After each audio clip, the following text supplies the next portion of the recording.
It is the day after the Palmetto Bowl. Clemson wins in a very not pretty game, but Clemson still wins 16-7 over the Gamecocks. The Gamecocks finished the season at 5-7. Clemson finishes the regular season at 8-4, extending a 4-game win streak, including wins over Notre Dame, Georgia Tech, North Carolina, and now South Carolina. So I'm going to talk about the game. This is the day after the big game. It's not even 24 hours yet after the win. But I just want to dive into some comments that was made by Shane Beamer. Talk about some comments that's been made by Dabo. Let's talk about the offense. Let's talk about the defense. And I'll dive into that in just a second. Welcome to Clemson Football Live. I do appreciate you being here with me. I hope you've subscribed. It's free. It's a great way to support the channel. And I do appreciate everyone who showed up.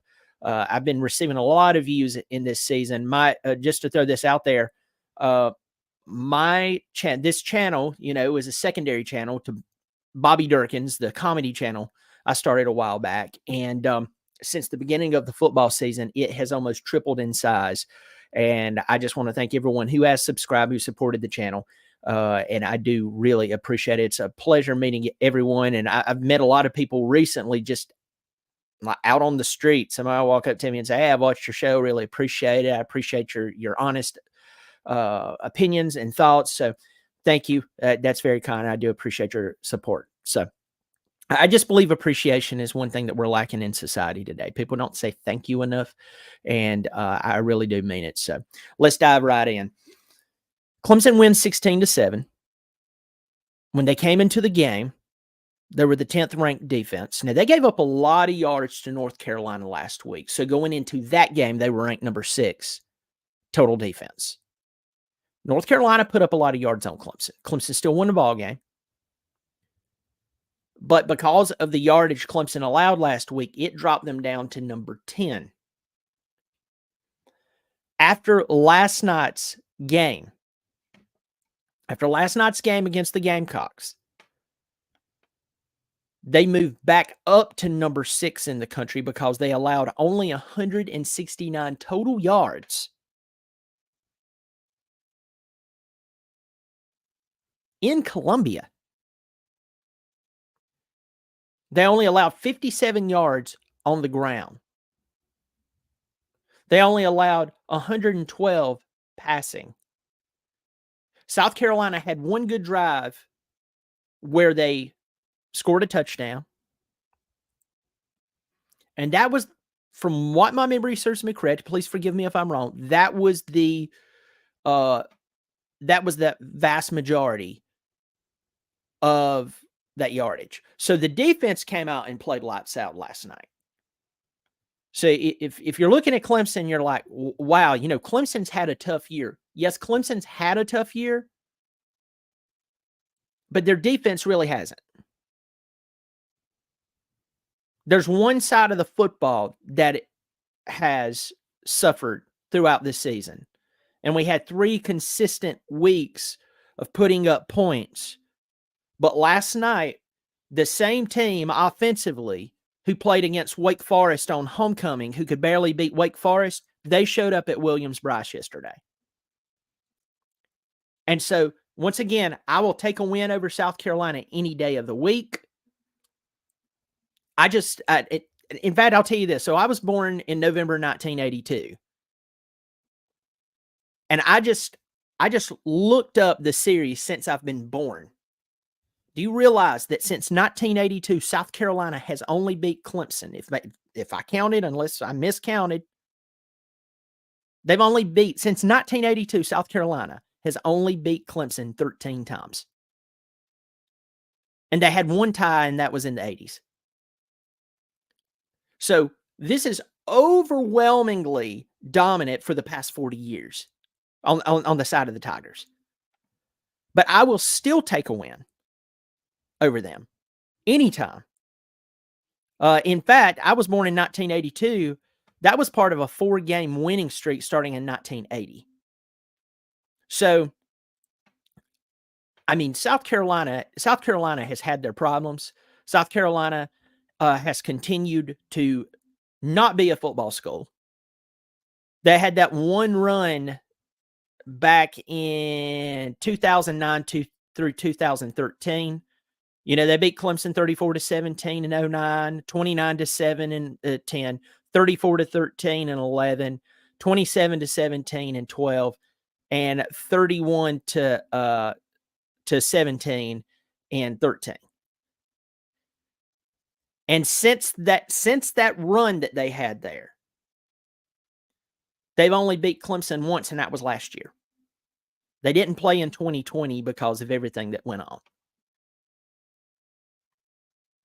But this series is overwhelmingly in Clemson's favor. Clemson is now, let me see what the series is at. It's 73, it's what, 73, 43, and 4. So I explained today to someone that if Clemson lost for the next 30 years, the series would just be tied in 2053. I would be 71. And I would have to experience 30 straight years of losses for them to finally tie the series. So Clemson's dominant. We know this.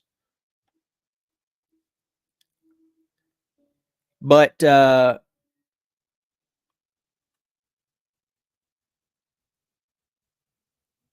this game, winning this game is a big deal for Clemson, just because you're supposed to do this.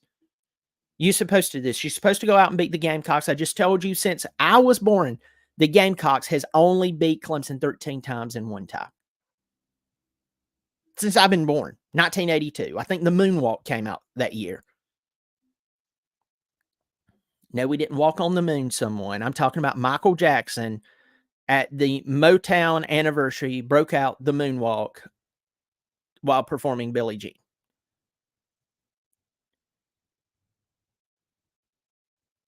But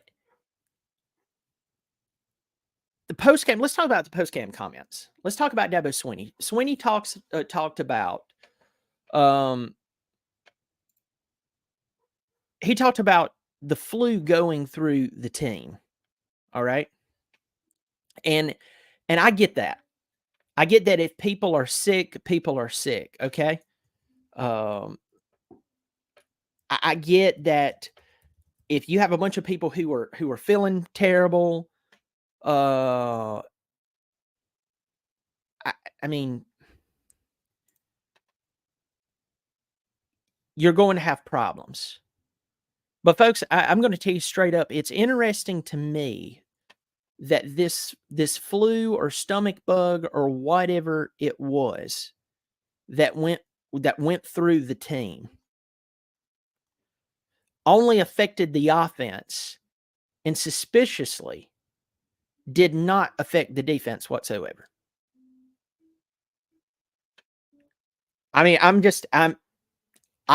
not having to reach too far for that.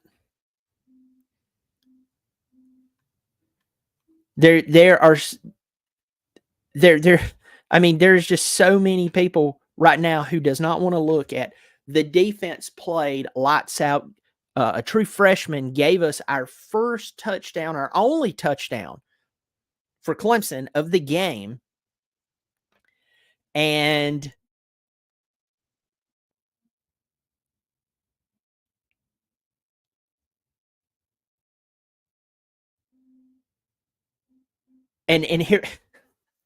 here we are talking about, well, the team was sick, the staff was sick. Folks, the offense has struggled this entire season. The offense has struggled this entire season except for the last 3 weeks. They put up a really good fight against Florida State. The season's over now, folks. I know we're going to go to some bowl and, great and stuff. It's not going to be what we're used to going to. But I really wanted to see Clemson's offense come out last night and say, look, we've got it figured out. We've got it figured out. We learned from the errors of our ways. South Carolina's defense is terrible. South Carolina's defense is terrible. And they held Clemson's offense to 0 touchdowns. They held Clemson to 9 points via 3 field goals.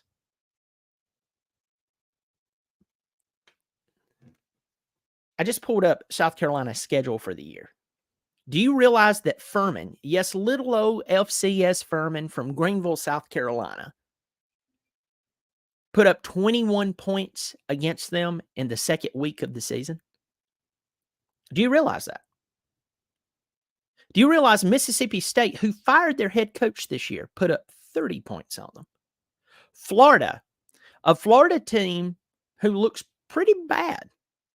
They're awful. What's Florida's record right now? I'm trying to find their record. Good grief. They're 5-7. Florida Gators put up 41 points. 41 points over the Gamecocks. Texas A&M. Texas A&M, they fired Jimbo, said they were hiring Mark Stoops. Supposedly a bunch of people got mad. They should. If you're going to fire Jimbo, pay him all that money only to go get Mark Stoops. Mark Stoops hasn't made it Kentucky. He can win 8 games, and they're going to pay him, $8.5 million a year. People, sign me up. Please sign me up for that gig. Jacksonville State last year was an FCS school, if my memory serves me correct. They put up 28 points against South Carolina's defense. Last week, Kentucky put up 14 points. Now, I don't know if there was an interception return or a fumble return. I don't think there was. Clemson's offense cannot put up a touchdown against South Carolina. And somebody right now, I know what you're doing. You're like, Brian, you know what? I'm sick of your negativity. You're just so dadgum pessimistic. Sometimes you just need to take a win. I've said it already. I'll take a win over these guys any day. 1 point or 100 points, I'll take it. In my lifetime, once again, I was born 1982. Clemson has only lost to South Carolina since 1982, 13 times, and there was 1 tie. So Clemson's used to dominance over South Carolina, period. But Clemson's season is not determined upon beating a team that they have a 30-year lead on. Their season under this head coach, has been determined by ACC championships, playoff appearances, national titles. So we're in totally different hemispheres when it comes to Clemson's expectations versus South Carolina's expectations. And so when I sit here and I look at how our offense played last night, and I see how terrible it was, and when I see that we had 3 weeks leading into this to where Clemson actually moved the football. Clemson actually was scoring points against teams. Clemson scored 31 points against North Carolina, 42 against Georgia Tech, 31 against Notre Dame. Oh, but hold on. NC State, they scored only 17. Miami, a terrible Miami team now. As the season washed out, Miami ended up blowing it again. We put up 20 points, beat Wake Forest 17-12. Folks, I'm sorry. I am trying to figure out, is Clemson actually getting fixed? Or are we going to be sitting here this time next year, 2024, and some of you who are telling me, and by the way, I can't see the comment section. I purposely turned it off for 2 reasons. First, so I can pay attention to you. Somebody asked me, said, why do you look off to the left all the time? I don't know. It's kind of a habit of mine. I've been trying not to do that. But I get to talking and get to ranting, and I look off to the left. There's nothing over here but my bonus room. There's nobody over here. And then the second reason is, if there's anyone, even who is a faithful follower of mine, who's been a supporter of mine, and you're disagreeing with me, I don't see it. I'm organically talking. So if we disagree, we just have to agree to disagree. Again, I take the win. But if we're looking at the trajectory of a program that this year they fell apart, And you needed to finish out strong. You would need to finish out against a football team that just went 5-7 because they lost to you, and your offense couldn't get a touchdown. I don't know what to tell you.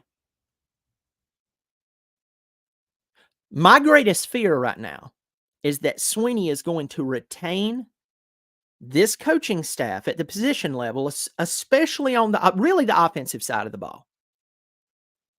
And we will be sitting here a year from now going, man, I thought that maybe we learned from last year. That's why I was giving them the benefit of the doubt. Wrong. Don't do that. Over the past few years, our team hasn't been what it was. I would say over the past 3 years, including when Trevor Lawrence and Travis Etienne is there. And you're like, whoa, hold on. That's a party foul, Brian. You can't say that. They were so great. I'm not talking about them. I'm talking about coaching.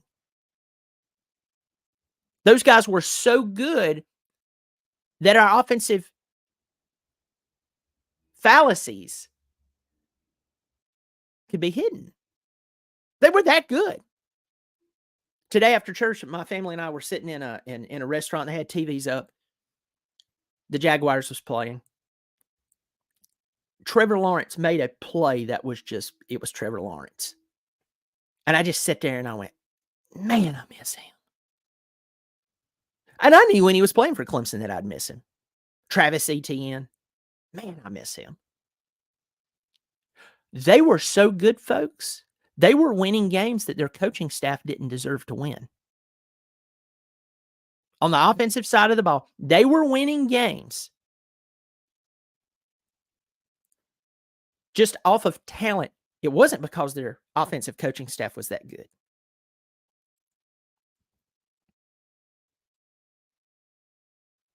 And you could say, well, what do you do? What are you supposed to do with that talent? They're just so good. How do you coach that up? Don't they get coached up in the NFL? Yes, that's the answer. So you go find, Clemson has the money, go find someone who's an expert and don't hire a former player who's a former NFL player who never coached a day in his life. No matter how well he understands your culture and your talking points. That's what you do. I have been beating this drum now for a while. And people have told me that I'm wrong. And it's slowly been proven right. But this year, I didn't even expect this. I didn't expect this. Sometimes being right, I hate it. But I am telling you, mark it down right now that unless some miracle has went on with this offensive coaching staff, if Sweeney retains them, we will be in a potential mess like this next year. I'm not saying 8-4. We might squeak out 10 wins, but we will be celebrating again just to win 10 wins going, man, how did we do that? And anytime we play a team who has a lot of talent, we will lose. Do you want that? It doesn't have to be that way. Hey, if you can't fix Clemson now with the talent that they have and still some of the brand recognition they have, tell me, sir, tell me, ma'am, when do you fix it?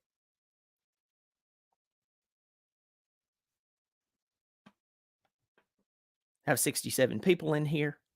I hope you've subscribed. I hope you hit the thumbs up. I'm going to get some thoughts of Shane Beamer. Bunch of people in here. I'm going to go through this. If I miss you, please forgive me. Alexander's in here. Timmy B's in here.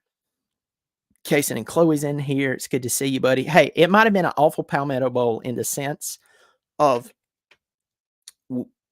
we didn't look dominant. Let me rephrase that. I'm not going to do that to our defense. Our defense looked amazing. That our offense looked like it did basically all season except for the past 3 weeks.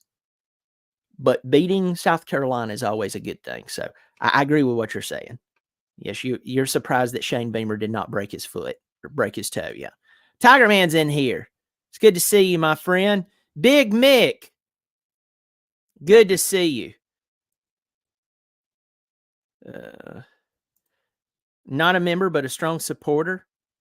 Apple, where's my join button? Yeah, Tiger Man. Thank you for supporting the channel, $10. That's very generous of you. Yeah, if you have an Apple product, you are not going to see a join button, but you can join the Clemson Football Live channel and support. I have 2 tiers, $3 per month or $5 per month. And you're like, what's the difference? It's whether you just want to support $3 or $5 per month. So I appreciate you. I say that I have sponsors, but transparently, I'm actually advertising for some companies that I believe in. So they have supported the show. They have supported the show, but it's I want to be. It's not like I'm being paid like some of these CBS guys are being paid. So some of these NBC guys, they support the show, but I'm just saying the sponsorship is not like some multi-year $1 million deal. So I still appreciate any support I can get because I'm just a man in his bonus room. So thank you for supporting the show, Tiger Man. Maxwell's in here. Pete Minner's in here. Andrew Roof says, do you cover off-season topics throughout the year or only in season? I try to do off-season. I will tell you, it gets really, really tricky there because you kind of end up swirling around the toilet like a turd trying to figure out things to talk about. So I try to do what I can. Pete Minner makes a great point. Cade's interception would have been a touchdown with Nuker Williams. We have a talent development gap. Yeah, those wide receivers went and wrestled that ball away. But hey, Tyler Brown is a 3-star out of Greenville, and he's done great for us. He's a true freshman. Had he not stood up or stepped up, I don't know who would have. Clemson Carson. What's good, Brian and chat? It's good to see you. DP, I'm not an expert, but Clemson doesn't look elite to me. Their defense looks elite. Their offense looks like last night, their offense looked like they could play good in a group of 5 school. Go Tigers. Let me see. Athens Tigers in here. Austin, Humphrey, and Spiller all need to go. Athens Tiger, I appreciate you being a member. Spiller, I can't say yes, but the other two, I think it's time. It's time for us to move on. Slim Shady Kane's in here. Let me see. If I've missed you, please forgive me, folks. John Smith's in here. I rewatched the game. Wide receivers were clueless on blocking, running routes. Tyler Grisham has to go. Athens Tigers. Jeff Scott hasn't been the same since the room, or since Jeff Scott left. Beamer, Big Mick, Todd Carter. Cade needs to do a better job. All right, let's get back to here. Let's talk about what Shane Beamer said after the game. Now, I know some of you will be like, I don't care what Shane Beamer had to say after the game. I found it very interesting. Shane Beamer just basically said that, hey, look, the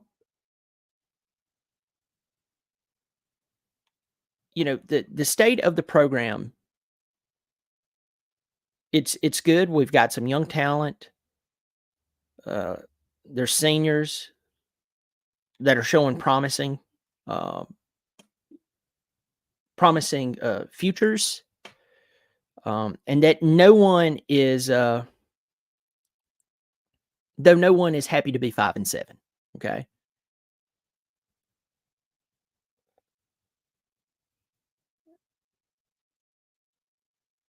And he also congratulated his team on, look, hey, you could have threw in the towel, but you never did. He also said that that he understands, and this is not verbatim, but not being proud of a 5-7 start, that hey, you we're going to keep working, but we have a lot of work to do. And then he said, when someone questioned him not going for it on third or fourth down, I can't remember. He said, well, we were 2 of 13 or something like that on third down. That really doesn't give you a lot of confidence to go out and do this, that, or, to go for it. So Uh, I mean, my question is, who better uh, to coach this team? Who better to coach this team than Shane Beamer? Now, I'm no Gamecock by a stretch, but I'm just saying to any Gamecocks who may be upset that you're 5-7, get over yourselves. You have lost a lot, and you brought 2 college football legends to your school over the past 25 years and ruined their legacy. You made them look bad. Everybody will remember Steve Spurrier just quitting in the middle of a season. And so, I mean, if you're going to fire this guy, you better have Urban Meyer in the wings to come coach your football team. And so, I just think I just think it's very interesting to see how the Gamecock country is responding to him in this. You can tell there's some frustration there. Yeah, there's frustration there, but if y'all want to keep hiring bad coaches, please do it. Beamer is your most promising coach. Fire him, please. Go hire another Muschamp, a guy who couldn't win at Florida with all of their tradition. He was coming right off the heels of Urban Meyer. Go hire a guy like him who can't win with all that talent. Do it. It only made us feel better. I mean, it was really easy to win. I think that you saw that team fight yesterday because Beamer is their coach. Now, am I saying that Beamer is the greatest coach? No, I'm not saying that, but I'm saying I think he has a lot of talent. But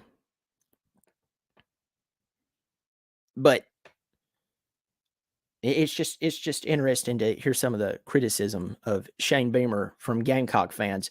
I read one particular comment on one of the articles, and based on his post-game comments. And what's really interesting is someone was taking a jab at him, and I'm sitting there going, dude, don't be surprised if this guy leaves your school and goes to another school and does well. He's not messing up some great historical football program. He's not messing up Michigan or Ohio State or Alabama. He's not messing up any of those schools. This is a team who consistently loses all the time. Clemson fan or not, all you have to do is go look at the stats. Yeah. A lot of people in the comment sections talk about Jeff Scott. If he were to join Clemson staff, would he lose money after being fired from South Florida? Folks, I don't know. I don't know the details of that. We could probably all go look it up and see what the details are. But unless it's a massive amount of money, if I'm Dabo Swinney, I am getting Jeff Scott back in there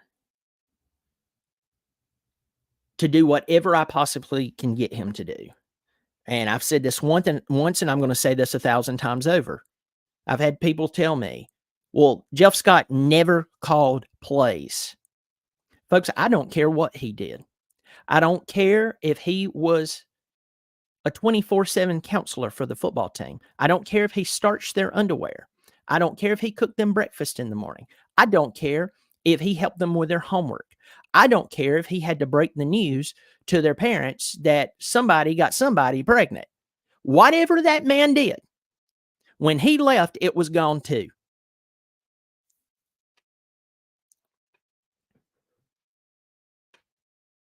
And history proves me right. Tony left. I don't know whether Tony was that good that entire time and he became complacent, or whether he was never that good. But Trevor Lawrence and T. Higgins and Deshaun Watson and Mike Williams and all those guys made him look really, really good. But when it came time for him to have to coach against LSU, Joe Brady and those guys are getting. And I know Joe Brady was the offensive coordinator, but they're looking, going, you know what? I think our defense can hold them up. I think we can actually end up on the field more than them. They're not that good offensively. They just have great talent. And maybe if we start to overwhelm them, we'll expose it. That's exactly what they did, and that's exactly what Ohio State did. I know your first rebuttal there. Tony had the sickness of 2020. So Brandon Streeter and Dabo were working on things. Yeah, but it had Tony's fingerprints all over it. Why? Because he had been coaching that entire time. And Ohio State, even that day, beat our defense's head in. But a lot of that dealt with our lack of offensive production.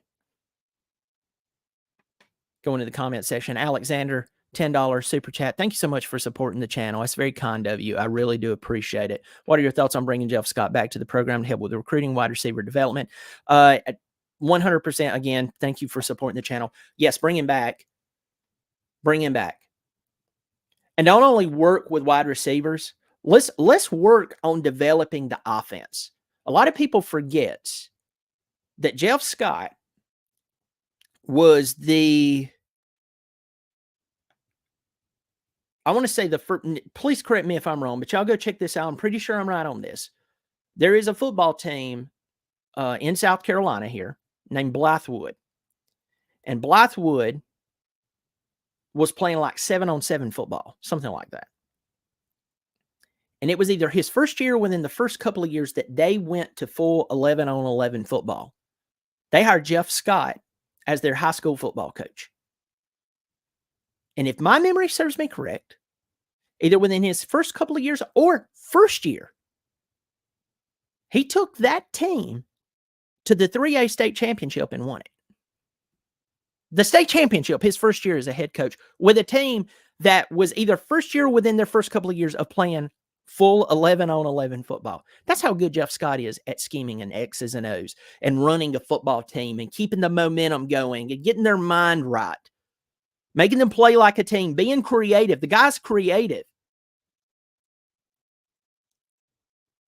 That's who's gone. Does Clemson's football playbook look creative? No.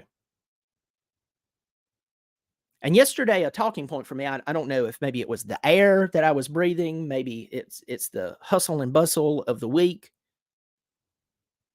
Thanksgiving is one of my favorite. To me, I love the Christmas season. Thanksgiving kicks off Christmas. Even though I'm 41, I feel like I'm 5 because I'm like, yeah, it's Thanksgiving. I'm really, really happy. But this week will wear you out, man.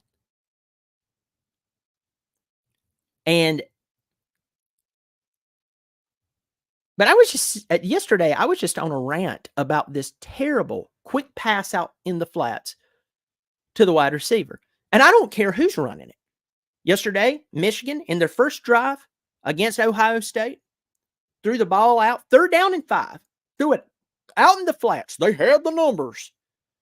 Yeah, if you do that against a good football team, most of the time they stop it, no matter if you're good too. Guess what Ohio State did? They stopped it. Guess how South Carolina gave up their only touchdown of the game yesterday? A quick pass out in the flats, out to the wide receiver. Thank God for Khalil Barnes paying attention that was a backwards pass, reacting, picking it up, running all the way back for a touchdown.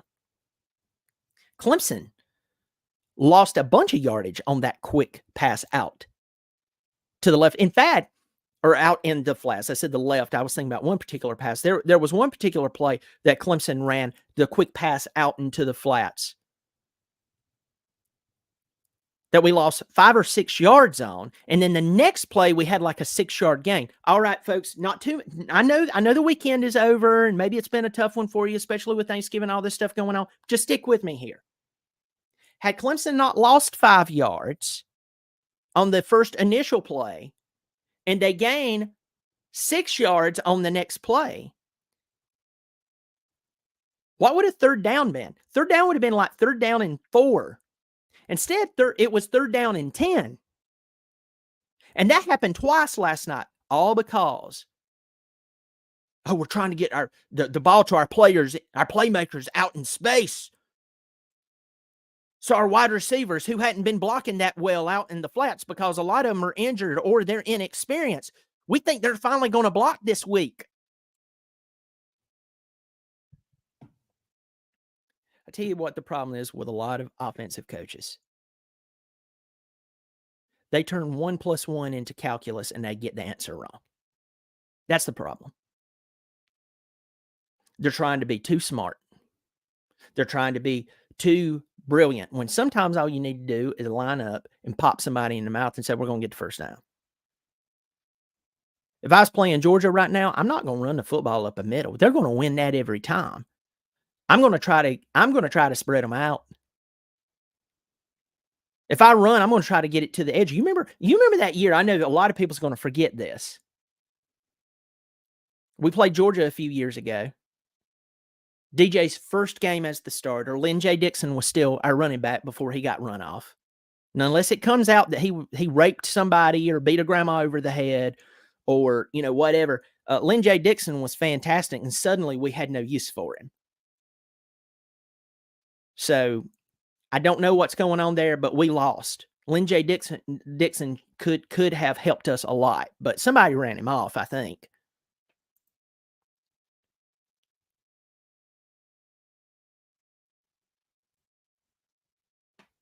But Clemson tried to keep running the ball up the middle against Georgia, up the middle. That was when Vernon Davis was there, just running up the middle. They couldn't do it. They did one handoff with Lynn J in motion up to the right. He peeled off a 10-yard run. Georgia's like, holy crap. Oh, no, they hit the edge. Nobody hits the edge. Everybody's stupid to try to play into the strength of our defense. That's like getting into an arm wrestling contest with Arnold Schwarzenegger during his days of world-class Olympic weightlifting. You don't do it. But if you try to outrun Arnold, you probably are going to do it. Lynn J got a 10-yard gain. We never ran that play again. Continued to run the ball up the middle. Continued. Well, we're trying to win the battle up front and in the trenches because my old high school coach, who had a picture of Bear Bryant tattooed on his butt, said we need to win the trenches. Folks, I understand the line of scrimmage. Sometimes you got to look at a team and go, we don't go there with them. We came here for one reason and one reason only, and that's to win the football game. And I don't care if it takes fake punts doing it the entire time. We're going to do it. I'm not going to be stupid enough to run into the strength of their defense. We never ran the ball outside again. These guys, though well paid, and probably with a playbook this thick, could explain you and I under the table with X's and O's. They turn 1 + 1 into calculus, and they get the wrong answer. They're confident, and they've got all their little minions who will show up on my comment board, show up on other comment boards. They'll show up on major comment boards, teeny tiny comment boards, telling everyone how they're not smart enough to understand what these geniuses are doing, but these geniuses are failing. And they continue to run the same pissy play over and over again. I'm setting up something. Really? Are we going to get to that point to where you finally, take advantage of what you're setting up? Yeah, in just a second. And just a second never comes.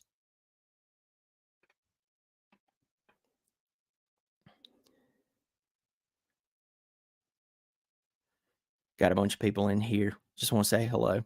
I got 89 of you in here. I just want to tell you this. I appreciate you. I hope you've subscribed. It's free. Please, let me see. I just saw something there. I'm sorry. See, that's why I have the comment section turned off.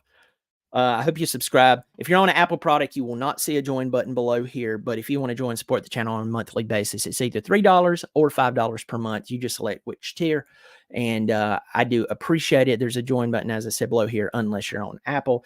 I have a lot of super thanks tonight. I do appreciate y'all hopping in here and giving the super thanks. I saw Slim Shady Canes just gave me a super thanks. I'm going to hop in here and read that comment in just a second. I've been keeping the comment section turned off. But I'm gonna hop in here, everybody. I hope you've hit the thumbs up. There's a bunch of you in here for a Sunday night. Slim Shady Canes. First of all, buddy, thank you for supporting the channel. Slim Shady Canes, man, you've had a rough season this year. I think we all have. North Carolina started off looking great. They ended up farting around. Thank you for supporting the channel. You said Dabo has a limited time to figure out Clemson's problems. FSU is getting better. Louisville is getting better. Miami is getting better. And before you know it, Clemson gets left behind. Again, thank you for supporting the channel there. I really do appreciate it. I asked this question, and I mean it. If you can't fix Clemson now, while you still have some clout, and while you still have some brand recognition, and I mean, we're 5 years removed now from the national championship, if my memory serves me correct. If I made a mistake, we're 4 years, so 4 and 5. If some of y'all are splitting hairs right now, y'all go right ahead.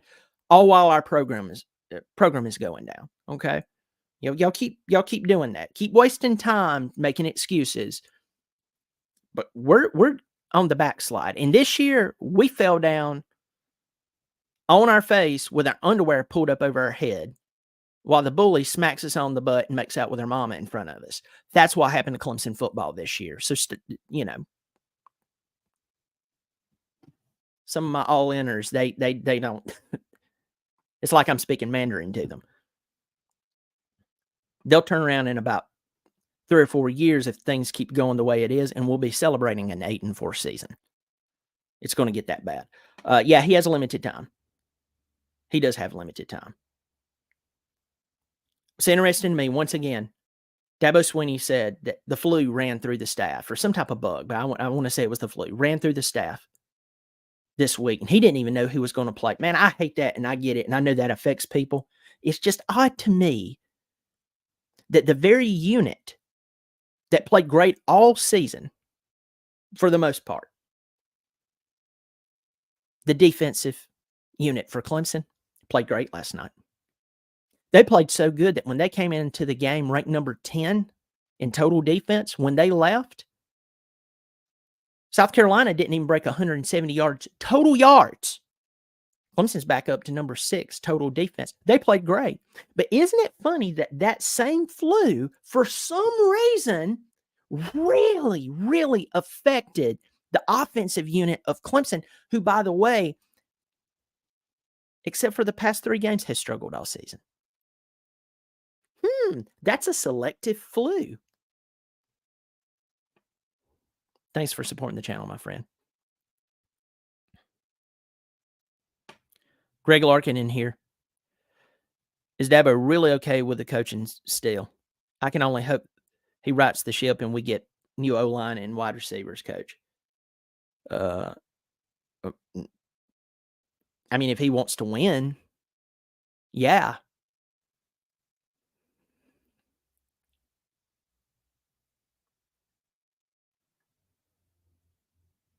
You know? Anthony Lawrence says he's glad there's no trick plays in here. Yeah, Greg Larkin, a lot of people thought we might go for a fake punt last night. Tiger Man, we had 3rd and 2 instead of giving the ball to Moffitt. We tried to throw the ball and got sacked. A delayed handoff would have got us too. Hey, listen, Tiger Man. You're probably not a coach, and I'm not a coach, and we don't understand. We're just simple peons. We don't understand once you get out the old whiteboard and start drawing up the plays, or pull out your iPad and you're drawing up a plays on some app, and we don't see into the great whatever it is that they can see, that us peons, we can't see it, but they can see it, even though they still fail. Yes, I'm being sarcastic. I think some of these guys get so full of themselves in their play calling, and they get so wrapped up in the numbers, they don't know up from down.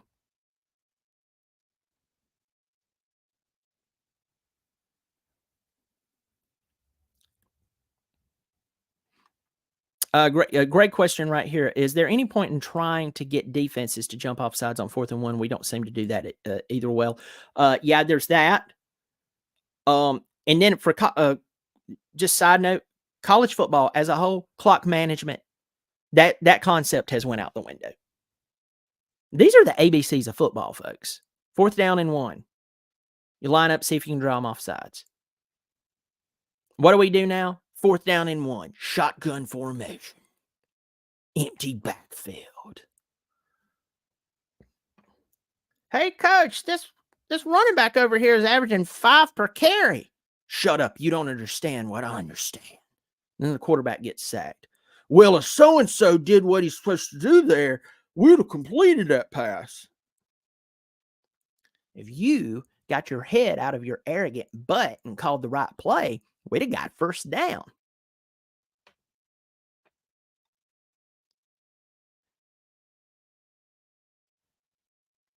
Got G Wit in here. What's up, my friend?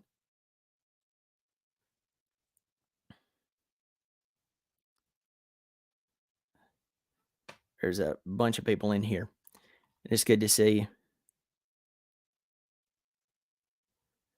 All right, 100 people's in here. I appreciate you being in here on a Sunday night. So let's just recap here for anyone who's just now joining me.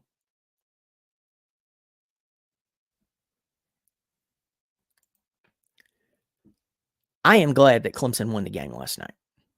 I am. And before I started this broadcast tonight, I pulled up the Clemson-South Carolina overall series. Now, of course, Clemson has a 30-year lead, meaning it would take South Carolina winning 30 years in a row just to tie the series. All right. But I went to the year I was born, 1982. And I counted from 1982 till today how many wins South Carolina has over Clemson. Only 13 since 1982.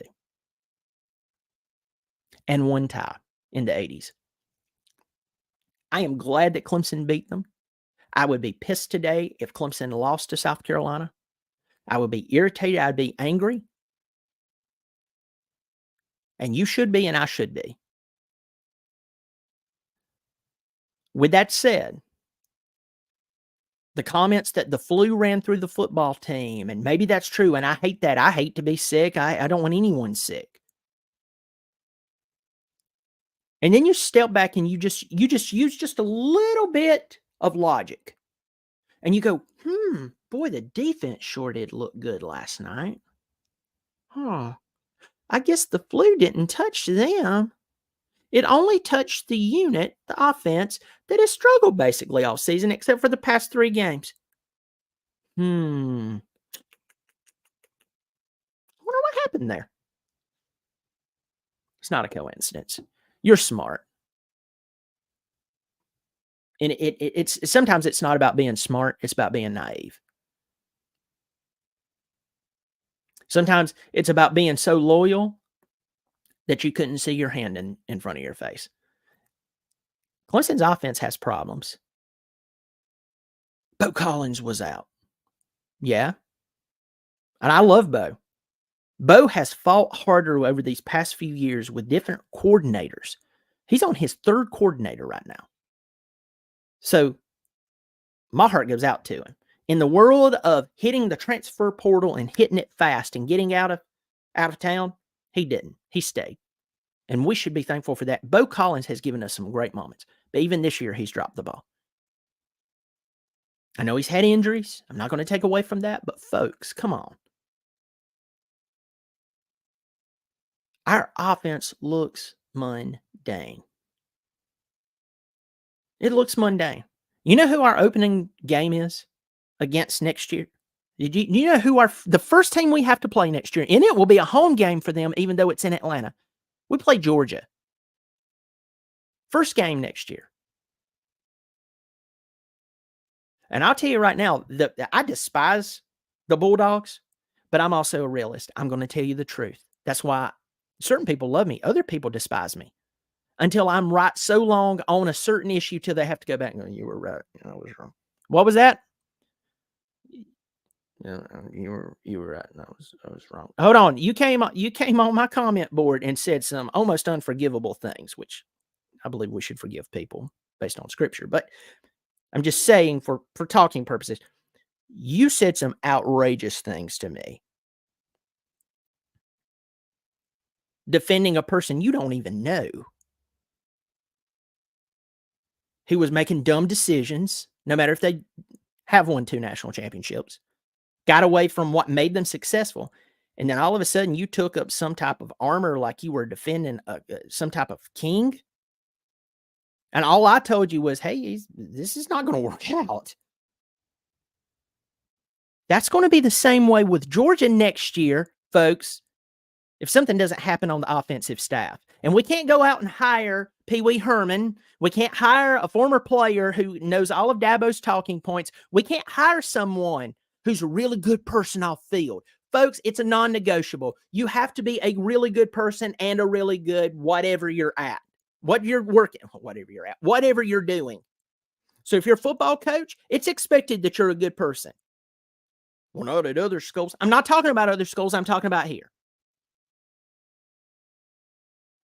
And at Clemson, what happened is we've divorced that. Oh, man, they're really fired up about the team, and they know the culture here, and they love Clemson with all their heart. Are they any good at coaching? Hey, we want to have good people here. Yeah, used to when you were winning a lot and you were dominant, nobody could beat you and they hated you for it. Yeah, you had to be a really good person who was also really good at their job. When did you get rid of that prerequisite? You can't go out and hire just anybody. You go hire someone who's brilliant.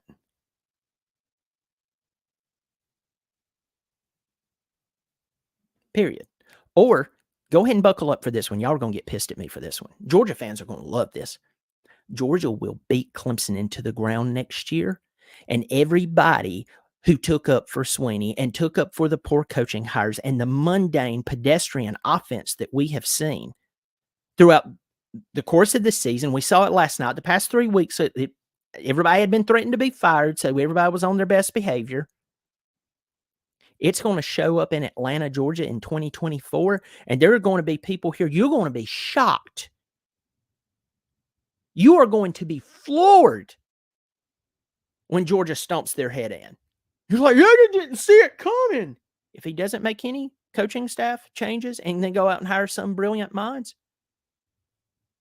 what crack pipe are you smoking to think that there's going to be a change? I'm just warning you. It's a public service announcement.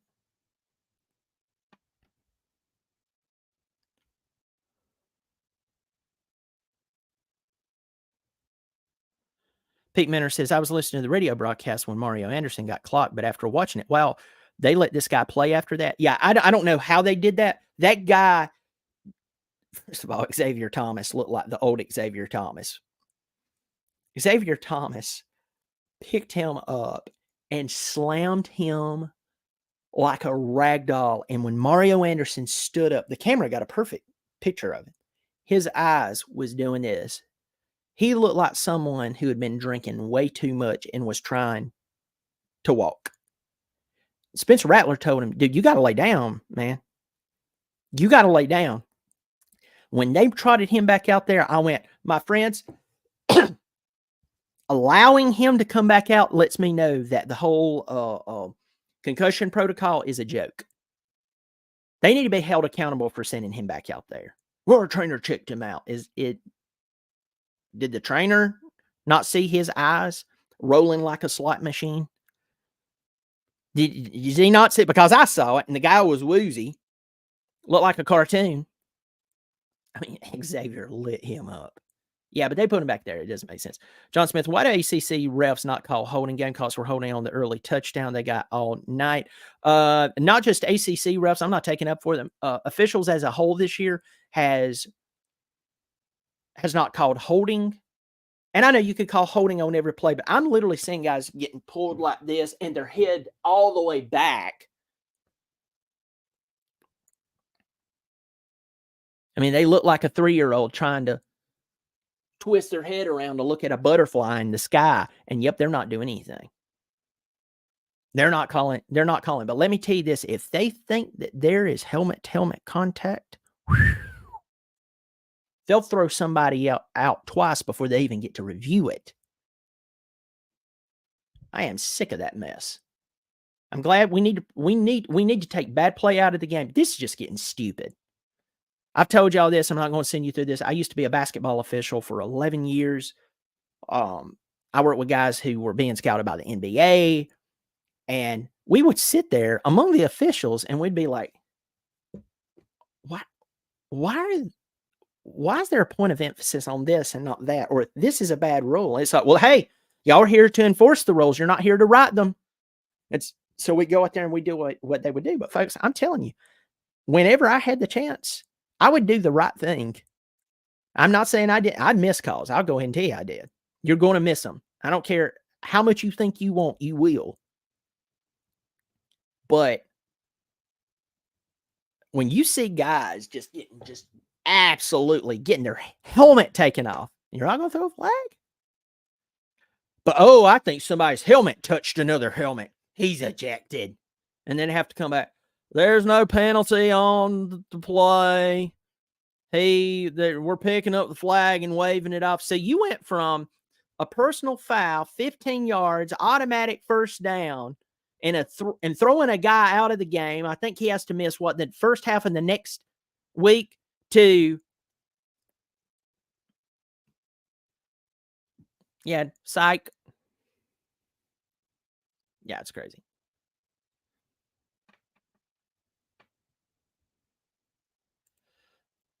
My nephew says we could play UMass and lose and play Georgia and win.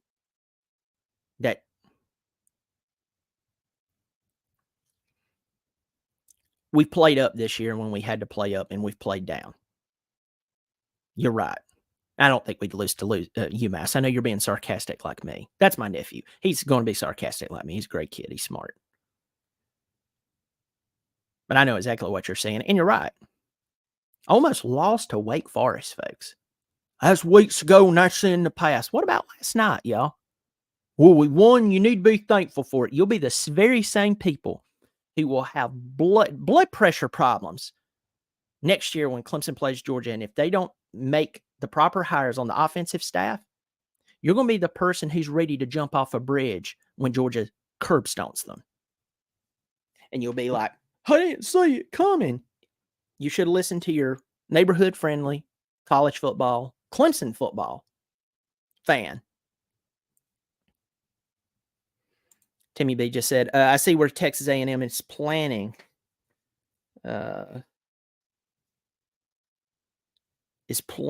to hire Mike Elko. Last night, I did a video, and I ended up taking it down, but I had every source in the world, including Sports Illustrated, 247 Sports.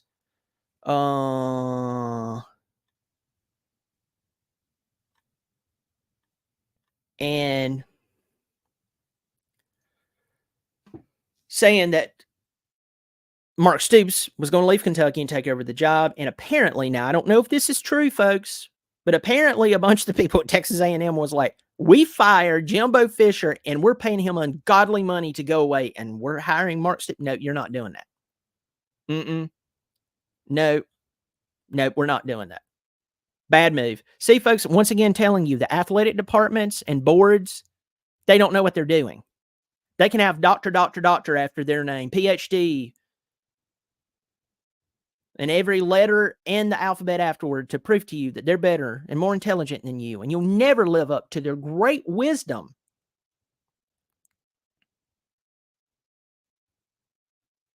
And still make a bunch of dumb decisions. And now I said weeks ago, Mike Elko is the obvious choice for this for this unless they went after someone like Urban Meyer. Urban Meyer is a winner. You may not look, well, boy, he really got handsy with the women. So does basically all of these guys. I'm not saying it's okay. It's not okay.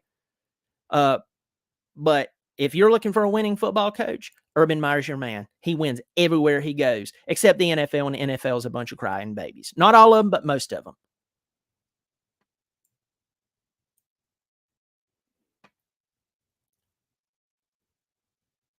So, Mike Elko, it looks like they're going to hire him. I had a bunch of people tell me, Mike Elko can coach football. I'm not going to tell you that he's going to go win a national championship.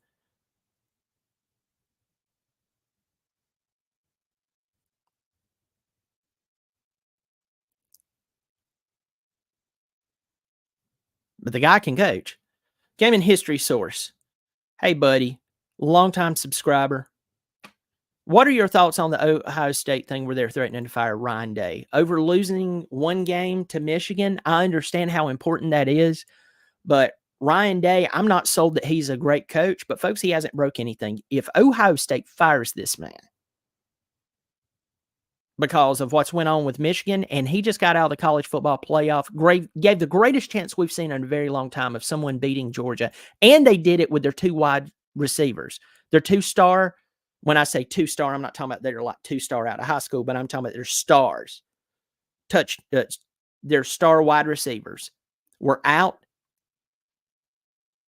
and still only lost by a point, and you're going to get rid of that guy?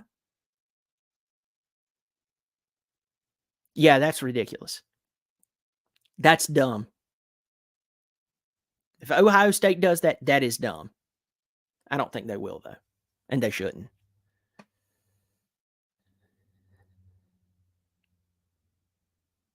Athens Tiger says, son-in-law told me today that A&M was offering Kirby Smart a 5-year, $100 million guaranteed contract.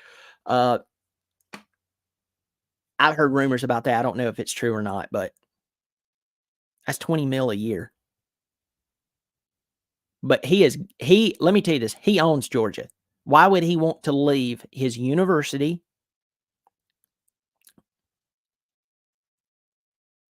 He played out that he is dominating everyone. Why would he want to leave them? And I'm not saying that towards you. I'm just saying that towards anyone who would be like, oh man, he might leave.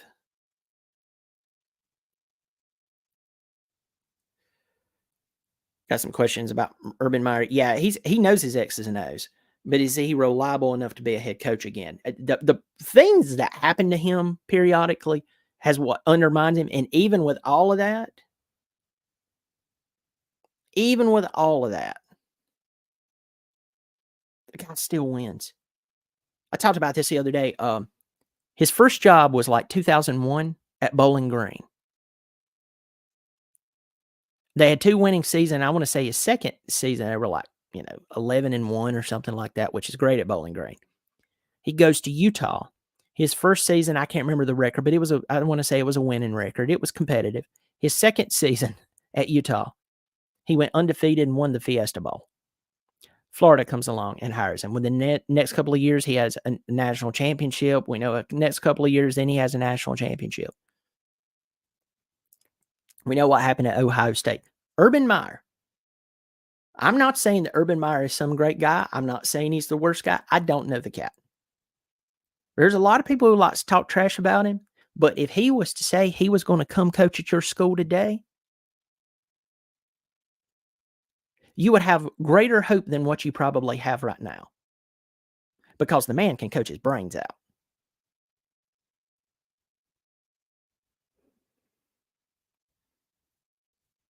John Smith, could Garrett and Dabo be fighting a lot behind the scenes on how to handle the offense, ultimately causing Garrett to leave Clemson early?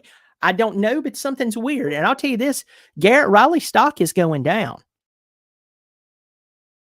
How so?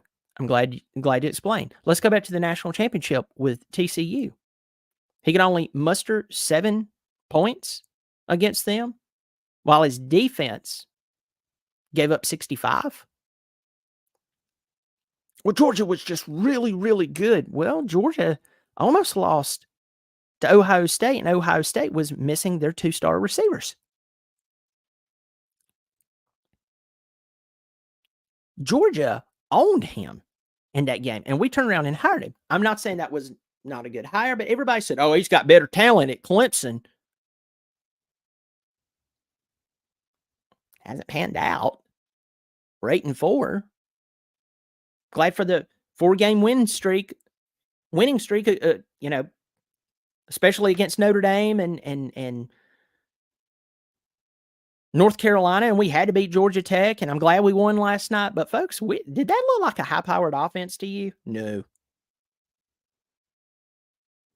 Where's the points, baby? Where are the points? I want to know where the points are at.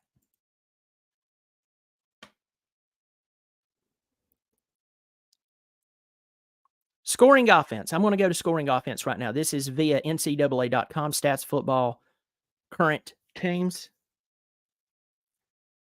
Let me see where I can find Clemson. Oh, they're not in the top 50. Oh, is that surprising? Where's Clemson in scoring offense? They're number 54. Averaging 29 points per game. And you have to remember that they're counting the points against Charleston Southern and FAU, and that if you take those two terrible teams out, that goes down even more. So if those two are fighting, and then his stock is going down, and someone comes along and says, hey, Garrett, this doesn't look like you, or maybe we'd like to give you a chance to be the head coach at our school, I would not be shocked if Garrett Riley was gone tomorrow. I wouldn't. I wouldn't be shocked if he was gone tomorrow.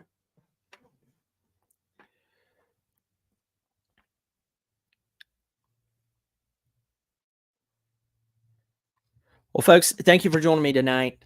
I hope you do well. I hope you have a good week. The regular season for college football is over.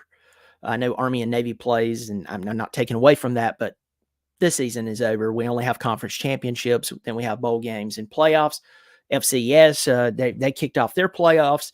So, yeah, I can't believe we're here. It feels like yesterday I was sitting in the middle of July filming previews for weekly schedules. And now I'm sitting here after Thanksgiving, after the South Carolina Clemson game. Thank you that Clemson won.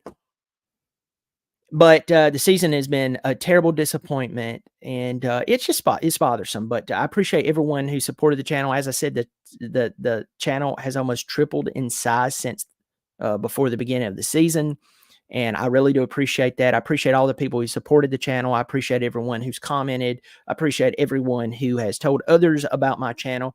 It's been great meeting people, just meeting them out in random places like, hey, dude, you're that guy who has that channel. Yeah, man, I appreciate your stuff. I had one guy point blank tell me, he said, I agree with you on some of your points.